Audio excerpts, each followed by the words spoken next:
Hello, everybody. What's up? If you're watching from the Sky Cam, how's it going? If you're listening, we are happy to be here. This is Ashley Wenskoski, my co-host. I'm Samantha Croston, and this is actually our first guest on the Why Am I a Mets Fan podcast, Mike Vasil. So we're happy to have you with us. How's it going, man? Thank you. Thank you for having me on. Doing well. Everything's going well. Weather's good. The weather is so good. Summer in Syracuse, man. It's great. Like, I do feel like we waited 6 months just so that we could get to this part in May where you know you're in the clear. Yep. And now it's just 6 months of pure joy. But anyway, we're really happy to have you with us. Vasil, of course, ranked the number 11 Mets overall prospect by MLB.com. He's here in Syracuse hanging right now. And we really, I think just for any of the viewers who have heard your name before or people who haven't, we kind of just want you to give us a little bit about your background, even just where you're from, how you got into baseball, et cetera. Yeah. So, I started playing baseball pretty young. I was like, I feel like every professional guy, like 4 or 5 years old, started playing from the Boston area. And then I think really my love for baseball through like Red Sox and Fenway and everything kind of just grew. And then eventually when I was younger, I thought I was a basketball player, but then I got to high school, realized that probably wasn't going to happen, which is fine. And then baseball started to just take off. And I think ever since then, it's been great. I've loved it. I love playing. And then obviously now, being professional and, trying to reach my goals and dreams. And, I think it's taught me a lot in life, and I love it. Love what I'm doing. Now, you went to college at Virginia. Mm-hmm. So what was that moment for you, I guess, kind of working your way up through high school, college, when you were at Virginia that you were like, all right, maybe this is going to be, maybe I have a chance to get drafted? Yeah, I think for me, it's like junior year of high school, I started doing like showcase stuff.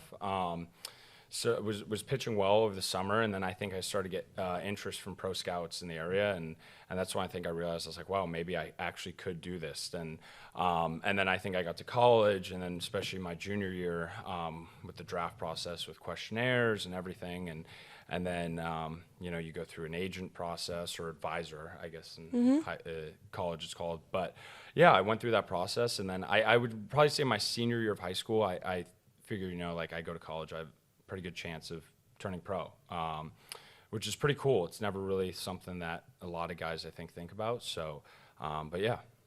All right. So you grew up outside of Boston, like you said, a Red Sox fan. So what was that kind of like for you when the Mets drafted you? It was pretty awesome. So I mean, I know I'm from the Boston area and everything, but I think I've had like a weird love for like New York and like New York City ever since I was a kid. Really? Yeah, because we always are going to ask every single Yeah. guest, I why are you a Mets fan? Or if not, then what fan were you growing up? Red Sox fan growing up? Growing up. Okay. Yeah. Diehard Mets now. I am. Gotta be. Yeah. But I don't know what it was. It was like when I was a kid in New York City, like I just loved it. I have no idea why. And for most younger, like little kids, it's like pretty terrifying. I mean, honestly, now I even went like during Christmas time, it was like crazy busy. I was like, oh my God, what's going on? But like, yeah, so I always loved New York. And then my agent, I think, texted or he called me and he said, hey, the Mets are going to draft you in the 8th round. And I was like, whoa, like this is awesome. Because I think you want to get drafted by any team, but I think just like being the New York Mets is like a huge deal. And yeah, so then I saw the little draft thing come through and they announced my name and like my mom screamed and everyone was happy. And it was a good I feel like day. everyone's mom probably screams. Yeah. I feel like that's a universal experience. I think that's what's supposed to happen. Yeah.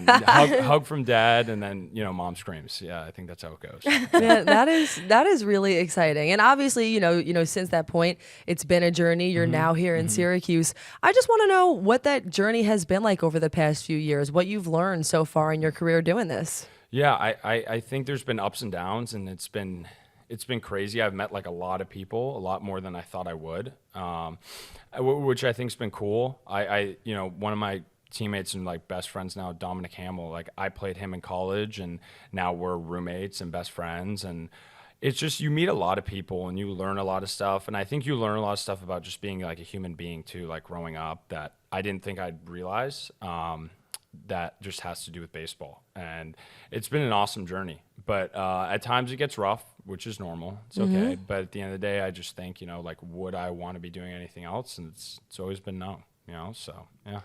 And like you just touched on, the minor leagues is such a journey. It's such a grind from the time you get drafted to eventually trying to make your way up to Queens, all the stops in between. What is your funniest minor league story? Like your funniest, either a travel story or just like screams the minor league baseball life? Yeah. Well, let's see.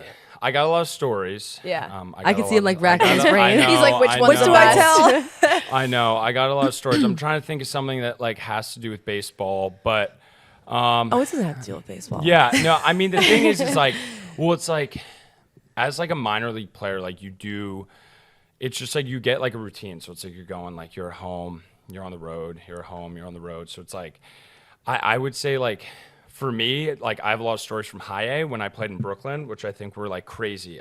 Which I think is still insane that like high A baseball is in like New York City and we played in Brooklyn, which is ridiculous. I mean, like just like walking home at night, like on the boardwalk, and it's just a whole experience on Coney Island. It's just ridiculous. But I think for me, it's like some of the better like memories I've had are just like in hotels with like buddies and stuff like that. And like, I remember one time we were in Hudson Valley and it's like every time I feel like I pitch against the Yankees for some reason, like something happens in the hotel. So it's like we're sleeping. It's like 6:30 in the morning and this is in high A and the fire alarm just starts going off, like blaring. Come And then on. like later that day, like we're getting into it with them. The coaches are getting into it. I can't even remember fully what was going down. And then like the following year, I'm in Double A. We're playing the Yankees again. The fire alarm in our apartment goes off. Oh so then my I'm like, God. what is going on? So then like all of a sudden, like I developed this thing in my head with like, oh, like every time I play the Yankees, something's going to happen. But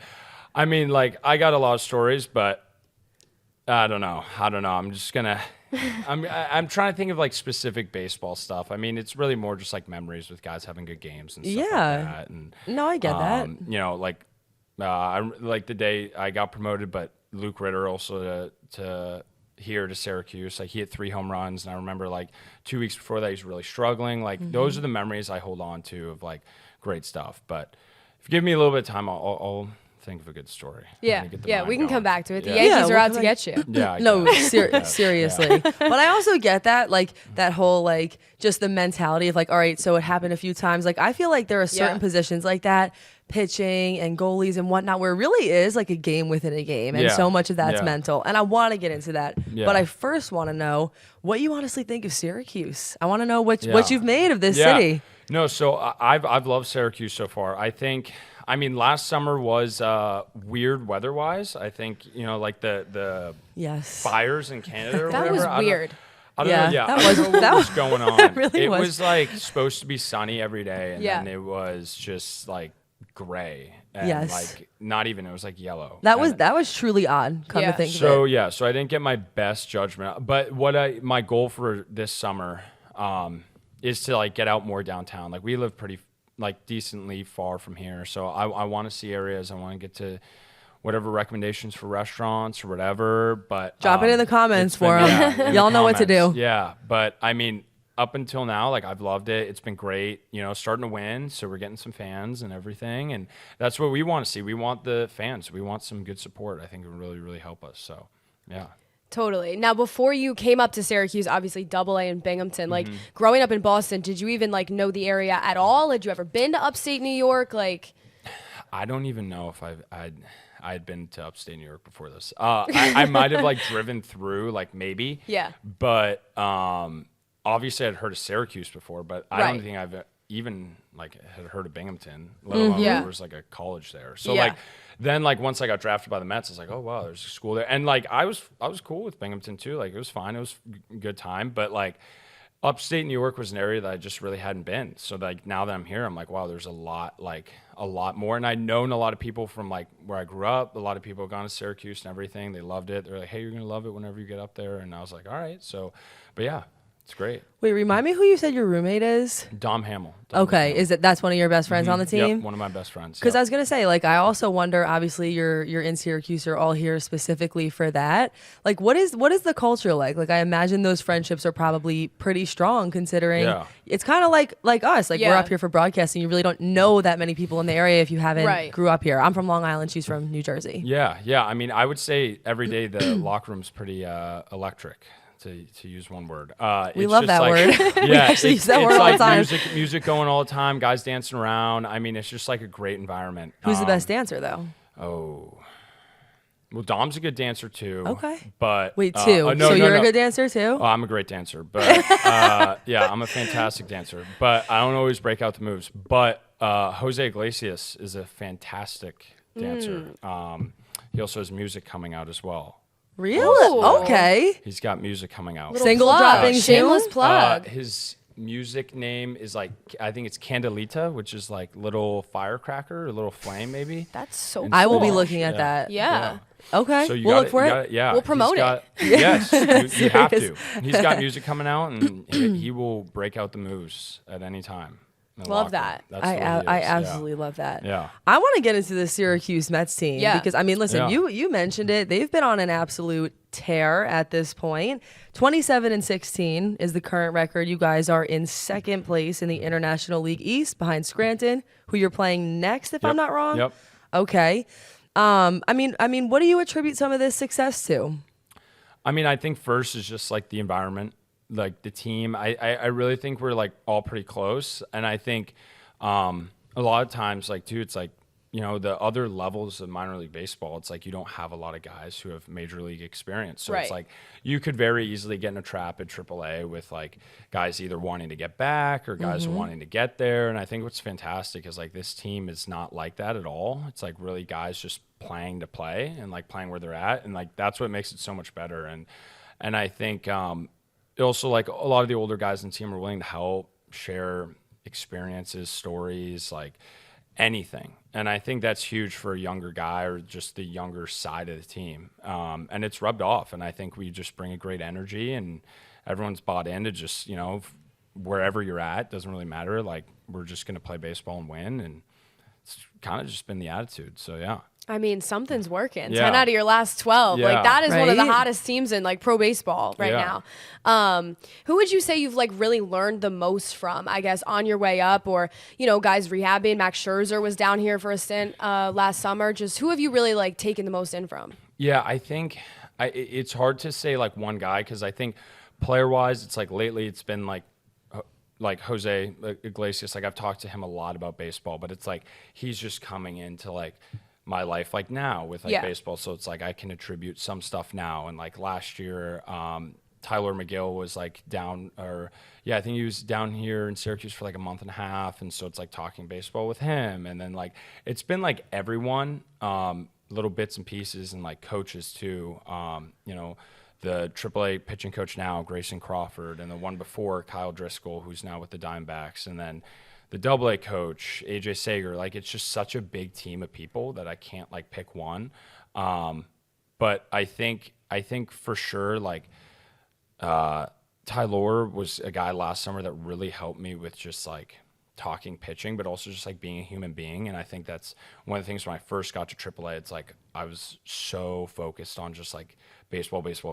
Like, he was like, dude, you just got to be like a human being. You know? Like, you take the extra pressure off yourself, and obviously like he had a couple rehab outings for us last week and was like totally dominant, and I think he's gonna come back and he's gonna be unreal. And so yeah, I mean, but him for sure, he's texted me a lot in the off season and everything, so he's been great. But as of late, past few weeks, it's been Candelita. It's been Jose Iglesias. It's been little firecracker. I love that. No, well, because a couple times now you mentioned that, like, you're like, I feel like this experience taught me a lot about being a human being. Like, what do you mean by that? What kinds of things did you learn about yourself along this journey? Yeah, I think when like college is like a lot different from pro ball, and it's like it's pretty obvious because there's no like real pressure to win like every night. Like, it's not like we want to win, but it's not like, you know, our managers being based off if we're going to win the game. Like in the minor leagues, it's just not like that. So I think for me, it's like when I first got into pro ball, I was all focused on, how can I develop whatever, blah, blah, blah, like just strictly getting better. And then now I think the closer you get, and especially like the last level of the minor leagues, it's like you also have to show you can perform and like win a game. So I think there's a little bit of an added pressure there that maybe guys, I didn't add on myself before. So it's like whatever you're doing outside of the field before that, whether it's just hanging out with friends or whatever, like don't stop doing that, or like, get your mind off the game, like go golf more or do whatever, like go out to dinner with your friends more, or like just little stuff like that. And I think it really helps you just get your mind away from baseball, because it is a lot. It's like every day. It's every day for hours upon hours a day. So, yeah. What are some of your favorite things, I guess, to do here around Syracuse? You just mentioned golf, but to get your mind off the game on a, weekly basis. Yeah. First, I would say, first thing would be golf. Even though I don't even golf a lot, I would like, apparently I'm supposed to start go fishing too. I don't know where, but like guys want me to go fishing. I don't know where I'm going to do that, but people want me to. So I gotta work on that. If you ever, Oh my God, I'm a terror. I got nothing for you. I don't got a lot. I have no idea. I don't have the patience for it. Like that's one hobby that I really feel like Yeah. I have always struggled with. Yeah. I'm just sitting out there waiting. I'm like, where are the fish I mean, at? nature. Like, I feel like it would be nice Yeah, to like for get out, sure. Well, For sure. well, so here's the story part. And just dawned on me. So Grant Hartwig, who's now in the big leagues, my first year in pro ball, we're all fishing, and I haven't fished since I was like 6 years old. Right. Like, my grandfather. Like, Been a it's long time. while. So Grant's another one of my really good friends, but Grant's a very, very smart guy. So it's like, if Grant says something, it's like, okay, like, all right, Grant, and that's the way he is. He's one of the smartest people I know, but, it's like I can't prove him wrong no matter what it is. So I'm fishing with Grant and our other friend, Nathan Lavender. And so he's telling me what to do, how to do it. And I don't care. And he's getting really upset. He's not catching anything. And the next thing I know, we're out there in the ocean, and I got this massive fish, like, and I'm reeling it in, and like I catch the fish, and I'm like, kind of giving it back to Grant, talking you're like, smack. all right, yeah. like- So that's like my one fishing story from pro ball, but apparently I'm supposed to keep fishing, but I don't know where I'm going to do it. But yeah, even though I love Grant, and Grant knows that, but You got one over on him. Yeah. Thanks to in that the fishing fish. department, yeah. In the fishing department. Right now, when I'm currently fishing with him, yeah. Yeah. Other than that, I'm not really a fisherman.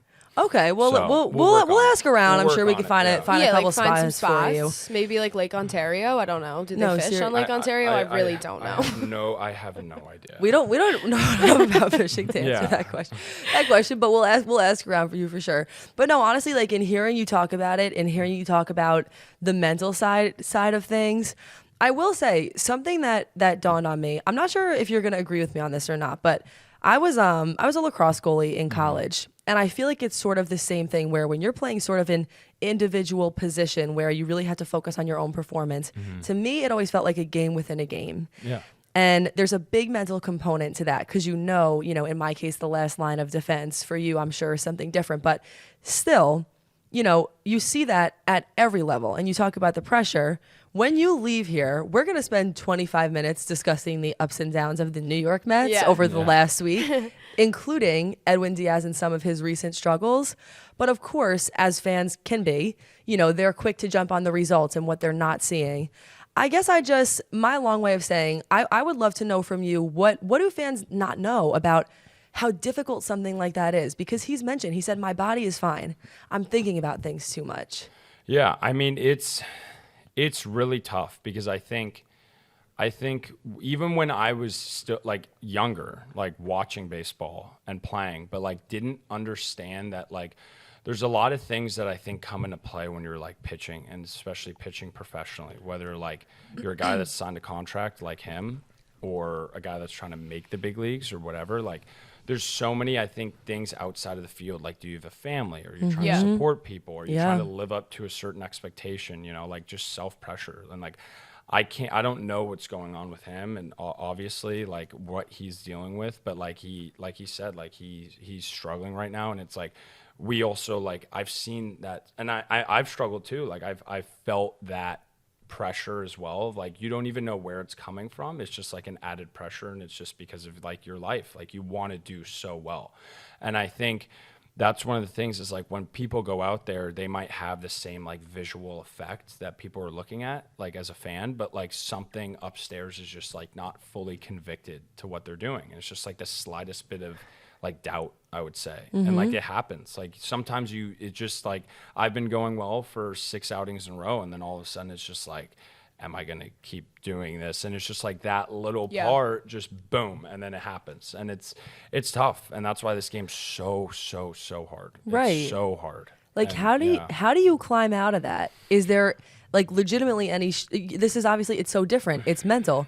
Are there strategies that pitchers practice? Like, what goes into making sure that honestly, when that does happen, you have ways to climb out of a hole like that? Yeah, I think there's definitely strategies. I think, one of the things is like with hitters, it's different. I can't talk really on hitters. I think that is so hard that I don't know what those guys do to climb out of it. But for a pitcher, it really depends on who you are. So it's like, I think a lot of times it's like first thing guys do is they'll think they need to change something. Oh, I need to change this or that. And I think a lot of times it's really not that far away. And I think actually like talking to people that know you is the biggest thing. So I think going to your pitching coach, having a conversation, or just being open, like, hey, what's up, whoever it is. Like for me, it'd be Grayson. Like, hey, like Grayson, like I'm struggling out there right now. Like I don't know what's going on, but like, what do you see?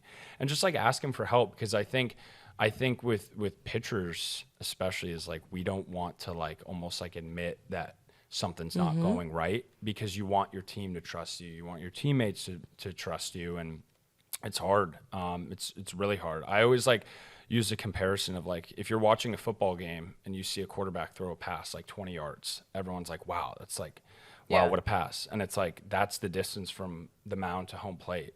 And we're throwing it at a little box that's 17 inches wide. Yeah. And like an invisible square. Like when you break it down, and I'm like, not the invisible square. We see like it on the TV. Zone. And like I'm trying to make the ball also spin while moving and avoiding and that's hard enough. And like for what a hitter has to do is they have to hit it. So it's like when you break it down, it's like, and when those thoughts start to flow into your head, like maybe it's not that, but it can get really hard. And you just gotta have somebody that you trust, whether it's your friend or parents or a coach, whoever it is, like somebody that knows you really, really well to help you like kind of climb out of that. I always hear people say pitcher's mound is like the loneliest place in sports because you're alone up there. Like, and so what do you really do like before a game, I guess, to like kind of lock in? I hear pitchers say that they like don't hear the noise, right? You like don't hear the crowd. Is that true for you or? There have been moments where I like literally haven't heard anything. I would say like, which is weird, and it happens to be at like the biggest environments too. And I don't know what it is. I don't know if it's like something in my brain. Yeah. I don't know what's going on, but like the times I've pitched best in front of like a really big crowd, I don't hear it. Like, I don't know why.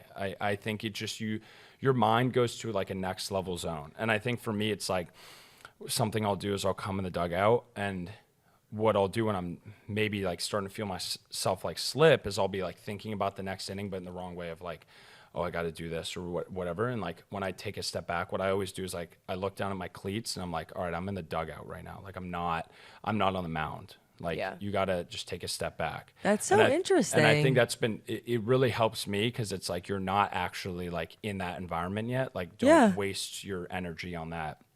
And that's helped me. I know a lot of guys do the headphones and the music. Like I lock in like that, but it's different. Like some guys are really, really, really like don't talk to them. Like literally don't even say a word to them. You can say a word to me up until like obviously if I'm warming up, like I'm not gonna want to talk. Yeah. Sure.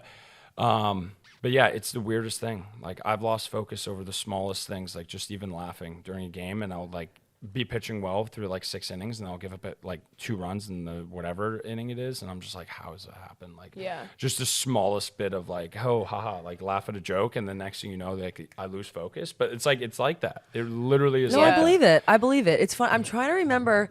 I wish I could remember what interview this was, but when I was sort of preparing for this interview, I saw that you were interviewing on some kind of podcast that was actually through like the Mets YouTube, the New York Mets YouTube, and they asked you like about a couple of games where you performed really well, and you were like, to be honest, I blacked out for some of those moments. No, I did. I think I remember it was like I had like a no-hitter going to the 9th, and I've That's what gotten it this was. question like, what do you? I can't remember. Like I literally, I'll go back and I'll watch it, and I'll be like, okay, I remember that. But if you're asking me like, oh, what happened in the 4th inning, 7th inning, 8th inning, I have no idea. Can't tell you. I have no idea. And even to this day, it's like I didn't even see people in my like side vision. Like everything was just like this. It was crazy. It was That is crazy. And I've only reached that level like a few times. But that's where like the mental side comes in. Yeah. Like you talk to like mental like skills like coaches and stuff. Like that's a real thing too in sports. And I think that's huge. It's like really like strengthening your mind. It's like a big thing. So Be where your feet are. yeah. Exactly. That's exactly right. Listen, only other thing that was on my mind was obviously we've been, covering the Syracuse Mets, looking at how well they've been doing. What about Trace Thompson, man, and just the home run streak that he's been on? Insane. So like yesterday during the game, I forget who I was talking. Oh, I was talking to Troy Miller. He pitched last night, and I was like, or I think this was 2 nights ago. I was like, because he just came out from Binghamton. He's like, hey, man, like, what's up with Trace right now? I was like, dude, apparently I heard when he's hot, he's hot. And, like, I'd heard this during spring training because he was hitting well. And he's like, really? I was like, yeah. And literally next pitch, home run. And I think that was his 3 home run game, and that was his first one. God. And then next at-bat, home run. And I think it was like 2 at-bats later, another home run. And I was like, I have nothing. And then today, home run. Like, it's literally insane. It's leaving It's people insane. speechless. Yeah, I talked about it in the sportscast today because what is it? It's like 6 in a week or something? Yeah, I think He it's had, like, 6 in a week, 5 Yeah. over the weekend. Yeah. It's crazy. It's crazy. And next thing you know, like, it was the talk of the dugout this week because we're like, now you look at Trace's, like, numbers. Like, he's got 13 home runs or 4. I don't know how many it is. 13, but I think. it's like you have 13 home runs halfway through May. Yeah. Like, you're on a crazy pace. Like, I don't even know. I mean, I hope he keps doing it. Right? Which would be insane. Tell him there's mean- like this new podcast that's interested I know. in having Yeah, him on. yeah, yeah. I'll We'll talk let to him know. Trace. I'll let him know. You got anything? No, I guess my only other like real thought is just what is it like for you being a part of the Mets organization as a whole, and like on your way up, obviously you haven't seen Queens yet, but just the Mets as a whole and the way that they run the organization, I guess, what do you have to say in terms of that? Yeah, I think I had like a different vision of like what it was going to be like coming in because you hear this whole like big market, small market type thing of like, Yeah. obviously the Mets are a huge big market team, but like it doesn't feel like that. Like when you're in it, like when you're actually in the organization, like playing, like it's so like almost like the like, these are my people. Like, Yeah. and it started like that from like day one. And now like, yeah, now this is my 3rd full season and 4th year with the Mets, so I know a lot more people, but everyone within the organization is like top notch, like human being. Like I can't even, unbelievable people, like resources, like everything. It's incredible. And I've loved like every single second of being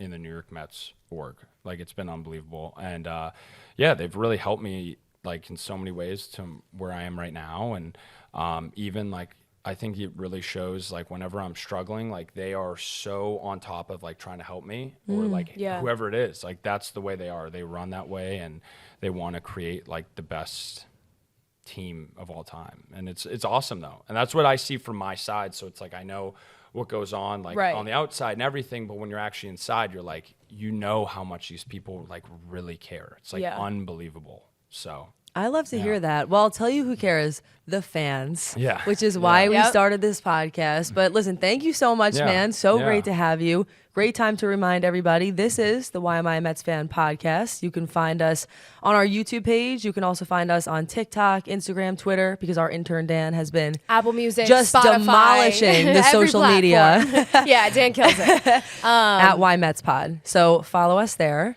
But thank you so much Thank for you. your Of time. course, yeah, We I appreciate it. having you Thank on. Thank you very much. And for the rest of you, we will see you next week. New podcast episode dropping next Monday, as always. So let's go Mets. We'll see you Let's go next Mets. time.